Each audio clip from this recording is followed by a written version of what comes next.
You've had Wendy's nugs dipped in sauce, but have you had them covered in sauce? Wendy's new saucy nugs take the crispy and spicy nugs you love and turn them up to 11. Choose between flavors like buffalo or honey barbecue, garlic parm, or if you're a real heat seeker out there, you can try spicy ghost pepper, only on Wendy's signature spicy nugs. Listen, I'm going to dare you to do it. I dare you. That's 7 delicious ways to try the nugs that you already love. Pick a flavor, grab some extra napkins, and then grab a few more napkins and prepare to nug like you've never nugged before. For a whole new way to nug, it's got to be Wendy's at participating U.S. Wendy's.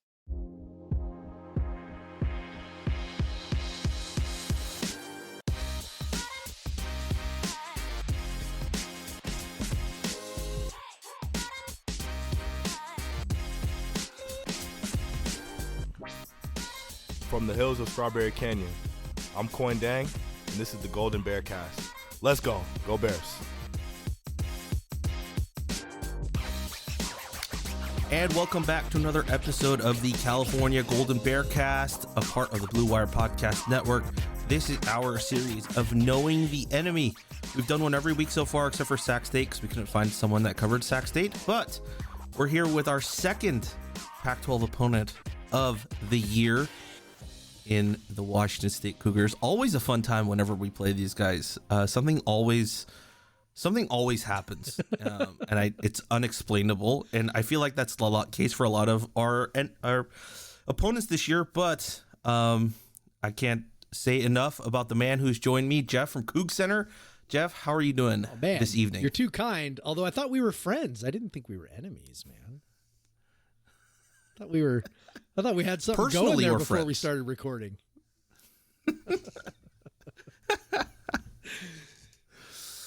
Oh, man.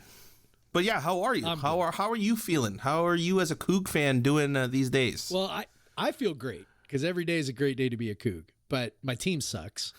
So I'm not feeling great about that, but I got to go. I went to the game in Pullman for USC.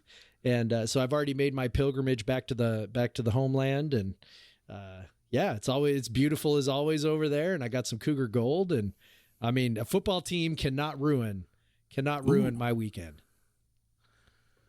I've been through too much pain. Well, especially if you got Cougar gold. I think that's. You know how it goes. I do know how it goes, and okay. I wasn't planning to ask you this, but let me ask you this. Yeah. When you do go through pain and the emotions on Saturday, what do you do? Like, what is your 24-hour thing to do to recover from that? Yeah. So honestly, the only game that makes me like viscerally suffer is the Apple Cup. That's literally the only one. The rest of, so when it's an Apple Cup, because the rest of them, I'm like, I don't know. Like I've tried to learn to compartmentalize. Part of it is too, I always write the recaps for the website. And so that kind of allows me to maybe process on a level that a lot of people don't very quickly.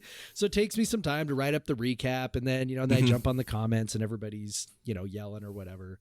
We get on our Slack channel and we yell for a while, and I've probably had a few beers at that point too. So now I'm kind of, sobering up a little bit.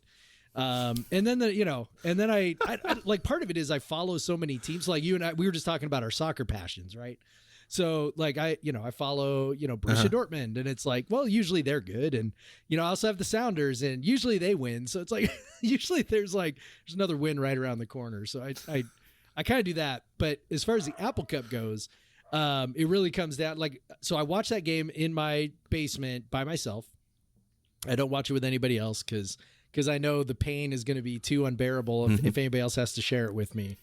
I stay away. I try to, when I have to go to school on Monday after we've lost to Washington, because, I work with a whole bunch of Huskies, or Husky fans anyway, most of them.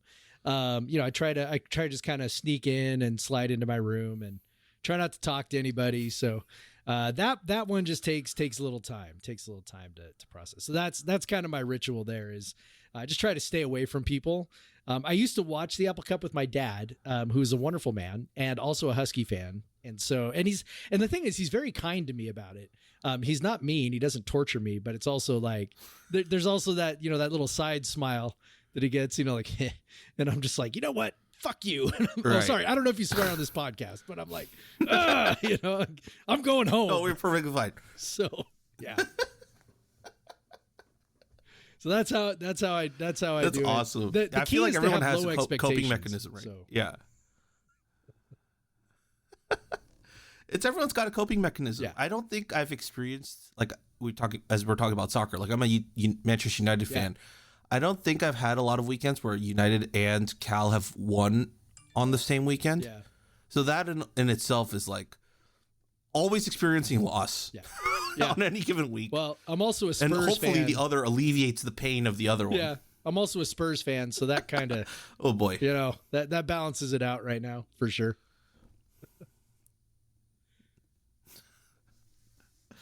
All right. We talked about our coping mechanisms and the psychological pain our team inflicts on us over a weekend. So I guess we should talk about the Cougs. Yeah.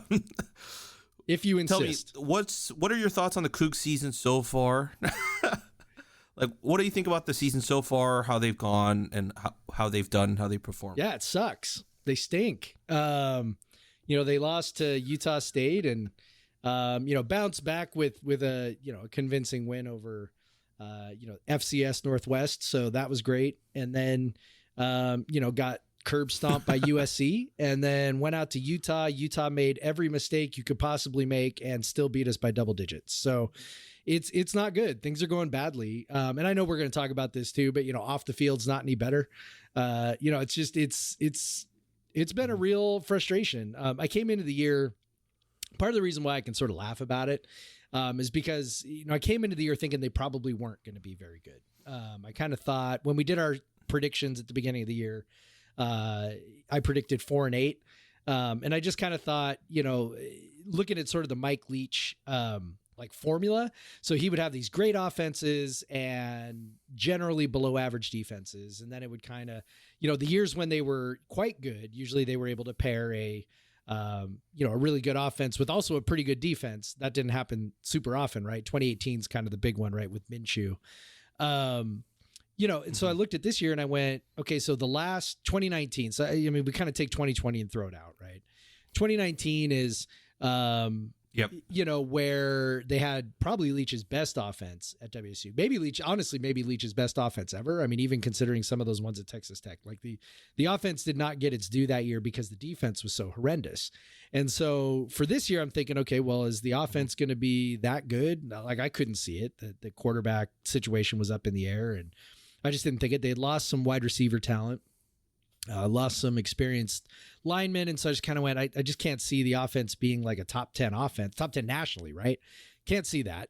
Maybe they'll be like average to above average FBS. So then if you're going to have a 6-6 season, your defense better be average-ish, right? And I just didn't see them going from, 105 or 110 or whatever it was up to 50 or 60. Like I didn't see that coming. I didn't see any reason why that would happen based off of what happened in 2020, which again, you kind of throw it out, but you also kind of go, is the talent there? Our talent's kind of been on a little bit of a downward trend. Leach didn't maybe recruit as well at the end as he did at the beginning, or at least in the middle, maybe is a better way to put it. And then Rolovich didn't seem to really add any impact guys. Spring practice didn't make us think that the transfers were ready to do something huge. So I just kind of put it all together and I went, they're probably not a bowl team and they're probably not very good. And so when you come into a season thinking they're probably going to lose more games than they win, it's hard to be too disappointed. It's frustrating, no doubt. The most frustrating part is kind of watching the real-time dismantling of what Mike Leach took 8 years to build. That's the part that's really frustrating and maddening, and that's the part that kind of gets me upset. It's not the individual game results. It's like watching the games and going like, this team looks like low on talent, and the talent they have looks like it's really poorly coached, and I don't see a quick way out of that. So that's the stuff that frustrates me, is kind of thinking about next year and beyond, maybe more so than this year. Because I think most of us realized we were kind of heading maybe for a little bit of a dip, even if Leach had stuck around. That maybe for a year or two we'd kind of been gotten a dip. But I think if Leach was still here, we'd feel like, okay, this is going to get sorted out. There's really no such confidence right now with Nick Rolovich. Man, that's rough. Sorry, I didn't mean to be. And the thing that we can, I'm hoping I can make you feel better about what's going to happen this weekend. So, no, I think that's it's a great honest take, because I think a lot of Cal fans right now are frustrated at the current state and play of the team, and there are also certain fans that are clamoring for something better. And the argument that me and my podcast host Andy that we've been saying is, sometimes better's not always out there. You might think you're going to get better, but that's not always the case. And there's more retread hires or busts than you do have, PJ Flex in this world, right? Yeah. So, or Matt Campbell's in this world. Yep. So, oh man. Well, the other storyline that you kind of alluded to that we kind of do have to talk about is Rolovich and his little thing with vaccinations and how that all works. I believe he's the highest paid state employee in the state of Washington, and is unwilling at this point to get the vaccination. He now comes into Berkeley, which is arguably one of the strictest public health departments in the country, with mask mandates, now vaccination mandates anywhere indoors, and starting, I believe it was the not the Washington game, the Sac State game, fans had to be cleared of vaccinations or a negative 72-hour PCR test if you're in any of the indoor areas, like the University Club or any of the little bit of the high donor areas or any of the boxes. So I don't have the answer to this. I do wonder if he's going to be allowed even in the locker rooms, if they're not allowing them to be. But I guess you can take the negative 72-hour PCR test. But I have no idea how they're going about that. But from your end, you wrote a great article that I cannot emphasize enough. Like if our Cal fandom and our program ever had this issue and we needed to write something, I don't think any of us could have written something so eloquently, like, of the fan base's mindset, at least of those who want people to get vaccinated and to be healthy. So that if you're listening to this and you haven't had time to read it, please go check it out on Coug Center. But your honest opinions, your thoughts about what's been happening and the off-field stuff, and maybe how that's impacted some of the on-field performance and the questions that are being asked to him. Yeah, I mean, the players would insist that it's not relevant. It has nothing to do with anything, and some of our fans are even saying that as well. The long and the short of it is, it shows a stunning lack of judgment, right? Like, that's to be the leader of a football team at a major research university that has a medical college, a nursing college, and all sorts of bioscience research. I mean, like, to come out and kind of treat it the way he has, and I think that's what irritates some people as much as anything.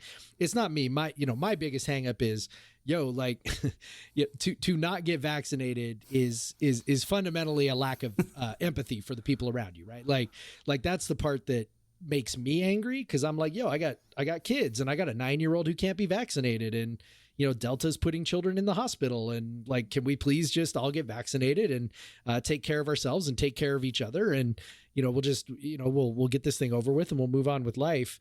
So on a personal level, that's how I feel. But like on a leadership level, it's like, okay, so it's not only that he's chosen not to get it, but he's also been very glib and coy about explaining himself, and he really hasn't explained himself at all.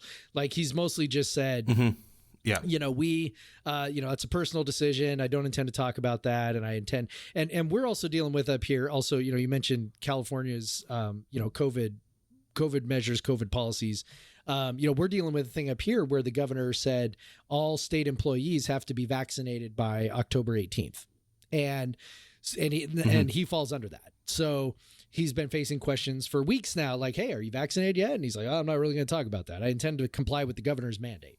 He just keeps, it's basically like the Marshawn Lynch. I'm just here so I won't get fined, right? Like that's kind of how he's handling it. Is I'm not going to answer that question. Thank you for asking. I'm going to comply with the mandate, and he just kind of keeps saying that over and over and over again.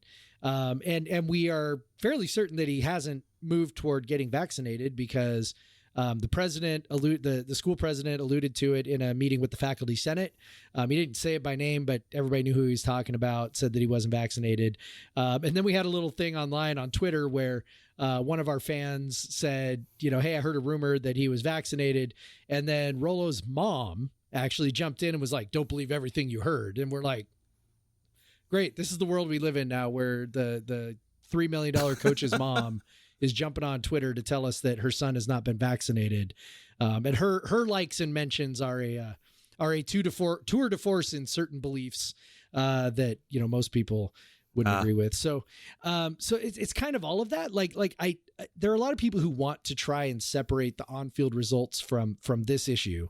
And I just don't think you can. I just think it says something about your brain when there's this and you don't do this thing, and it says something about what kind of leader you are and what you think of other people and how you treat them and just kind of all of that stuff. And so I don't think you can separate the bad decision making over here from the team that's poorly coached, from the bad, in-game, even just in-game strategy decisions that the staff is making. I just don't think you can separate all those things.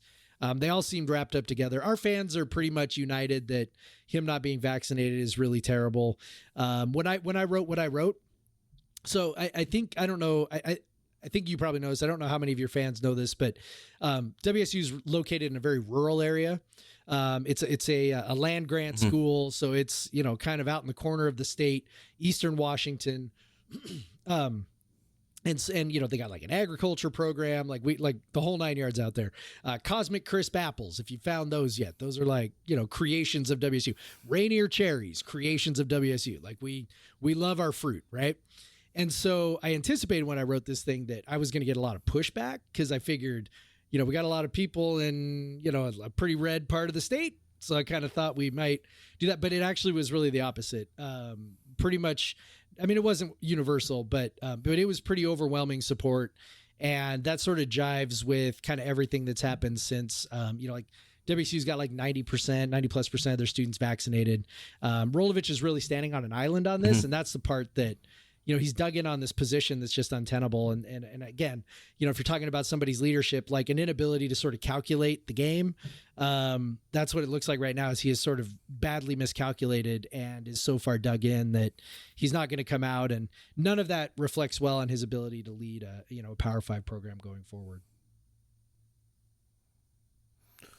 Well, I guess the follow-up to that would be, you think it's been an issue. How much do you think largely the last entire year stemming from probably the Cassidy Woods situation with the whole tape that was, put up online from last season and then bleeding now into this? How much do you think of that's been an effect on the program?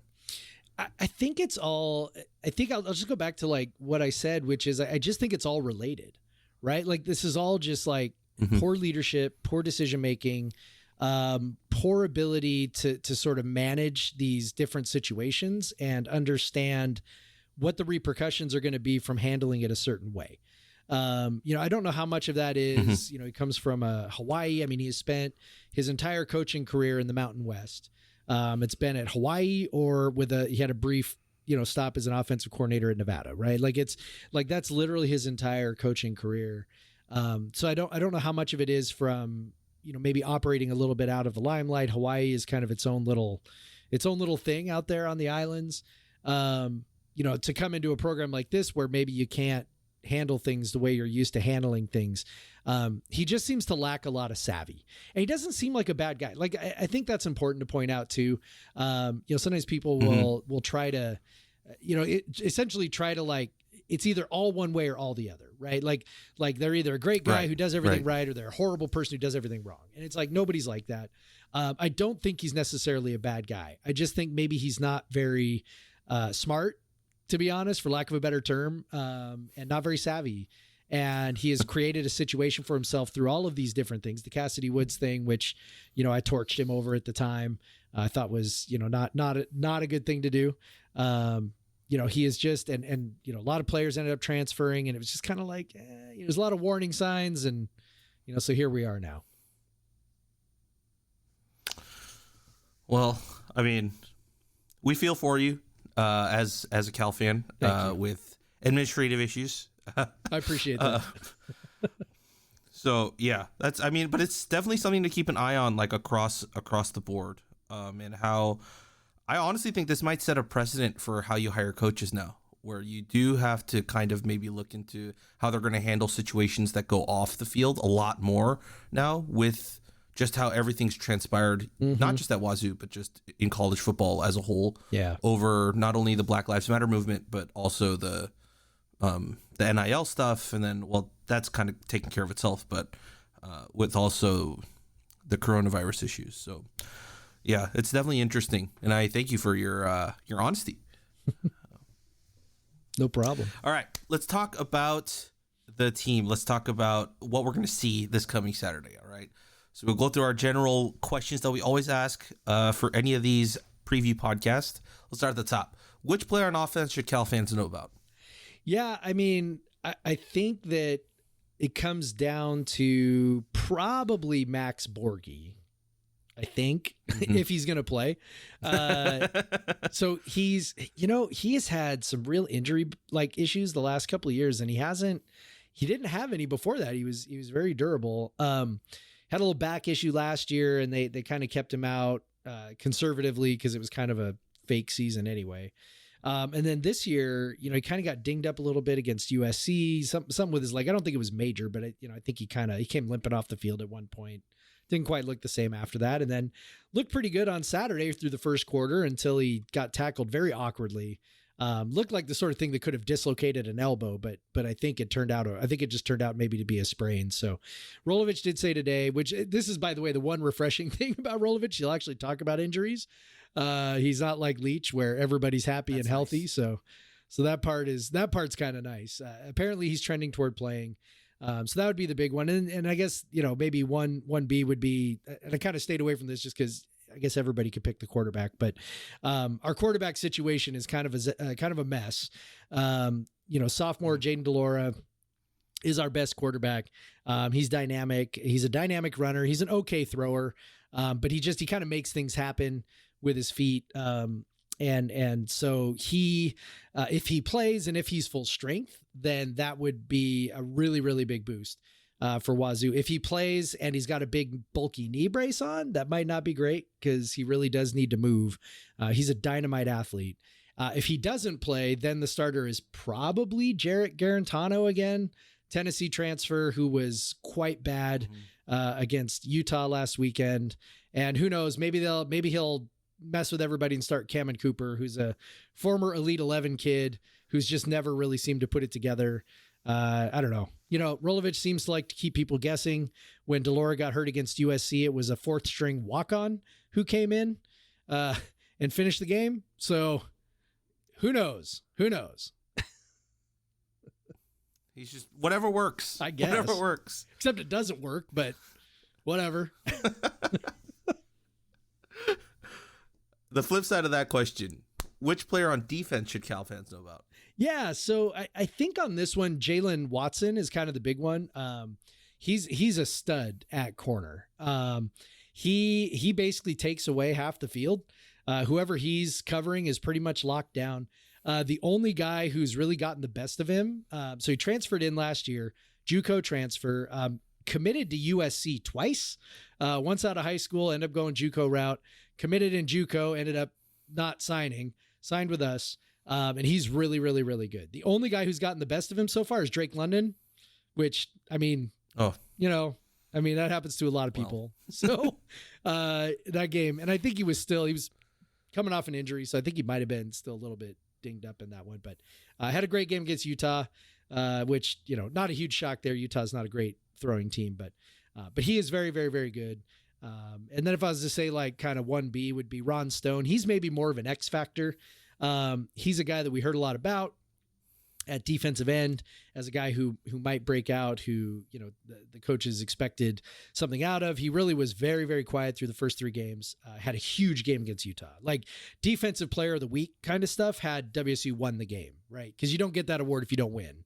And he had, I think, a sack, 3 tackles for loss, a forced fumble. Like, he was very, very good. So if that is not a 1-game fluke, then he could have a lot of influence over the game, just pressuring people in the backfield.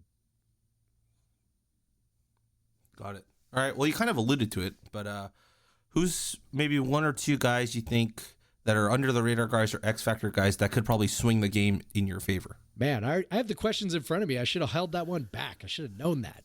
Dang it. Okay, so let's go with Travell Harris. So he's one of our inside wide receivers. He's also an exceptional special teams returner. So if Wazoo's going to win a game at some point, I have a feeling we're going to need some special team shenanigans. So he's a guy who could definitely take it to the house anytime he touches it, or even just flip the field and give the offense a short field. He can also, take somebody over the top with a deep pass. He hasn't done that yet this year. I suspect because teams are pretty hyper aware of his speed and making sure that he doesn't get over the, of everybody, that he doesn't get over the top. But he's got that kind of ability. So yeah, he's an exciting, explosive player who could flip what otherwise might be a close game. Okay. What does Wazoo have to do to win the game? I don't know. I'm just so, as you can tell from all of this, I'm just so like, I guess I would say like probably the most obvious answer is to not disappear in the second half. That has been the running theme for, whatever it is now, 7-8 games under Rolovich and his staff, is that, I guess it's 8 games. The second half has been a disaster, like literally to a game. I'm not even talking like sometimes they crap on themselves in the second half. It's like clockwork. The second half is going to hit and they are going to poop themselves. And it's going to be just, can they hang on? Now, the first game of Rolovich's tenure was against Oregon State last year. And we got a big lead and we held on just enough to win the game. It kind of got dicey. We had a multi-touchdown lead. Oregon State got within a single score. And then Travell Harris ripped off a kind of a crazy little counter play out of motion to seal the game. So, but everybody else, man, we had double-digit leads against Oregon last year, against Utah last year, against USC this year, against Utah State this year, and we lost all of those games in the second half. So I whatever it is that they're able to do, if they can put together anything in the second half, maybe they can stay close. I mean, I know Cal has a propensity to play close games, which I think is, kind of the deal when you're kind of a defensive minded, philosophy. And so, I guess if WSU somehow does not fall apart in the second half, maybe they have a chance to win. Okay. Then the flip side, what does Cal have to do to beat Washington State this weekend? Probably just not screw up, to be honest. I'm serious. And I know how this sounds, but I'm telling you, this team is not in a good place. They're playing hard. It's not an effort thing. They're playing hard. And I'll watch it because I love them and I'll cheer and I'll be hopeful. But I just have so little faith in the coaching staff to be able to put together a complete game, and to get 4 quarters out of these guys. And I think Cal is probably more talented than we are. So, Utah, like I said, they fumbled the ball 7 stinking times in the game, and missed a 30-yard field goal. And they still end up winning by, 11 points. That's just where we're at right now. And so, maybe Cal will shoot themselves in the foot. I know, I don't want to bring up old wounds, but it's been done. You should have beat Washington, right? So, yeah, I guess if Cal doesn't do that, then yeah, you probably win going away. If that continues to be a problem, then yeah, it's probably closer than it should be. All right, fair enough. How do you see the game going? I mean, if it follows every other game we've played, it'll be close in the first half, or maybe we'll even have a small lead, and then we'll puke it up in the third and fourth quarter. So I think that's probably what'll happen. I mean, I'd go with something like, I don't know, probably let's say it's like 14-10, one way or the other at halftime. Like I could see either team, up a little bit at half. And then let's say, Cal wins, 31 to, I don't know, 17 or 14 or something, something like that. It's double digits. I don't see it being close. Maybe it will be. Maybe that's just because Cal, plays close games, but I don't, and maybe maybe I'm not giving my team enough credit. This definitely kind of, they're in gut check territory right now. And I kind of tend to think some of that fortitude that the Mike Leach built up in them when he was here, we were pretty good at that. Like, being strong and bouncing back and being tough. And, Rolovich has sort of alluded to them being not very tough, which is one of those things where we all just went, excuse me? Like, well, what did you do? Did you break them? Because they were really tough under Leach. So, maybe, I don't know, maybe some of that's still in there. Maybe they'll respond with a gut check, but it just sort of feels like the coaching staff is just out of their depth, to be honest. And, whatever they're doing well on offense, I just have a lot of faith that Wilcox and his defensive guys are going to figure out a way to shut it down, and there probably won't be a counterpunch. So that's kind of how I see it. All right. Well, there's usually one question I ask you to end all our podcasts like this, but we did have a good question from one of our writers that you guys will be doing in the Q&A, but I wanted to ask one on the pod too. So I'm going to use our two questions to end. So I'll start with the first one. What's your go-to drink recipe for game day? I'm a beer guy all the way. So I don't make recipe drinks or mixed drinks on game day. Partly because I have to try and manage my way through. But as far as beer goes, when I drink beer, it kind of depends on what time of day it is. Kind of depends on what my responsibilities are that day. So if I am watching the game and I've got to write the recap, so my biggest challenge, I don't think you're going to use the video here. So the readers or the listeners aren't going to see me, but no. I'm like 44. Okay. And I have 3 children, and I go to bed most nights at like 9:30 or 10. I'm a school teacher. I get up at 5, whatever, and get ready for my school day. Okay. So that means if a game starts at 7 on Saturday, I got to it's Pilsners all the way. Cause if I don't, I'm going to be asleep by the third quarter. So Pilsners if the game's late, I might roll with some IPAs if the game's a little earlier. If we get a big upset, I might crack open one of my bourbon barrel-aged stouts that I've got in the fridge. Ooh. Might open one of those guys and just have a little fun. This weekend, I've got I'm rolling IPA this weekend. So it's an afternoon game, so I don't have to worry about falling asleep. I've got a growler from Georgetown Brewing in Seattle of Will Bruin's 2 Thumbs Up IPA. So Will Bruin's a forward for the Sounders. The proceeds from the beer go to support cancer research. So childhood cancer research. My middle son, Tristan, is a childhood cancer survivor. So I'm going to be drinking that, and basically I'm going to win even if WSU doesn't win. That is awesome.